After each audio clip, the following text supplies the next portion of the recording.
Hello everyone, welcome back to our channel. Today we will discuss about virtualization and containerization.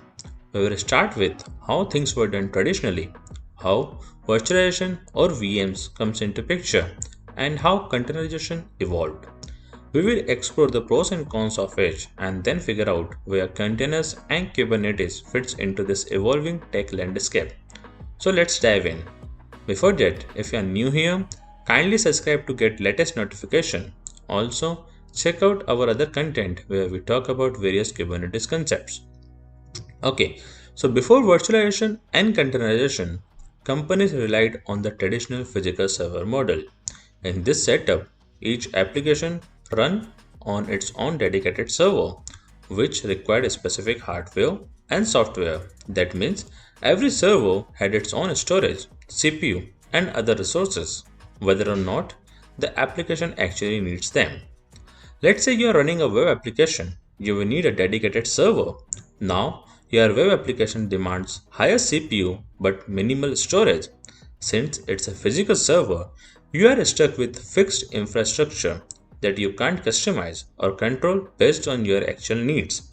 And that results in a lot of resource wastage. So, you can see the problem with this approach, right? It's costly and inefficient. If you need to scale your application, say by adding more CPUs or storage, you have to buy and manage additional physical servers. And managing all that hardware at a scale, well, it quickly becomes a logistical nightmare. To solve this problem, virtual machines comes into play. Think of virtual machines as partition of a single physical server into multiple virtual servers.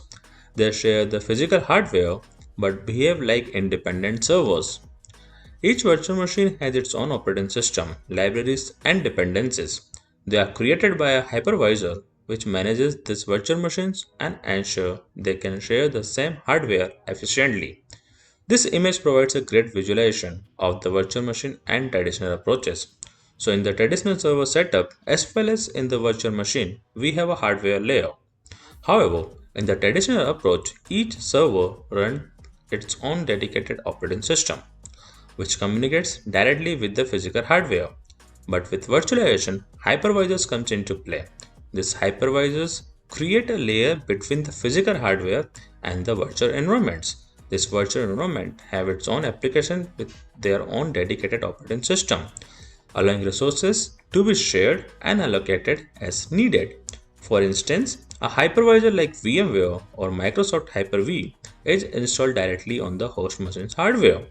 This layer abstracts the hardware, allowing multiple virtual machines to run independently on the same physical server. The guest operating system, such as Windows or Linux, access virtualized hardware resources through this hypervisor. Essentially, the hypervisor takes care of the resource demands of each virtual machine, making the whole setup far more efficient by optimizing resource uses. Like in the virtual machines, like resources are shared, and it's not like the traditional software servers where like resources is used by a dedicated application. So there is a lot of resource wastage. Let's talk about the pros and cons of virtual machine. The advantages are like its isolation. The, it provides the complete isolation between virtual machines, which means more security and control. And they run different operating system on a single host. Like you can install Windows and Linux on the same machine, and they maximize the hardware utilization. But there are disadvantages too. Virtual machines requires an entire operating system, which can take up a lot of memory. Because they are running full operating system instances, starting them or rebooting them takes a lot of time. They still need a good chunk of the server resources to install the operating system libraries. Like, so if you are installing Windows and Linux, or you are setting up 2 or 3 virtual machines, you have to install operating system as number of time. So it takes a lot of storage of the hardware which is like shared. This brings us to the next evolution, that are containers. Unlike virtual machines, containers don't need their own operating system. So, traditional servers have a dedicated hardware a dedicated operating system. Then comes virtual machines where a hardware is same but each application can have its own operating system, so hardware is shared among them. And in containers, even the operating system is shared. So they package the application and its dependencies but share the host operating system kernel, which makes them lighter and faster. Containers such as Docker operate on top of a container runtime. They isolate the application's environment but share system resources more efficiently than virtual machines. Essentially, they give you the benefits of virtual machine but with a fewer overheads. Let's break down the pros and cons of containers. The advantages are containers are much smaller because they don't need a full operating system. So the containers can be started or rebooted almost instantly. They use system resources more effectively, allowing more applications on the same server. You can run containers across different environments without worrying about dependencies thanks to their isolated nature. But there are disadvantages too. Containers share the host operating system, so they are not as isolated as virtual machines. If the host operating system is compromised, all containers are at risk. Containers depend on the host operating system's kernel, which can limit compatibility if you need to run different operating system types. So, which one should you choose? Here is a quick breakdown.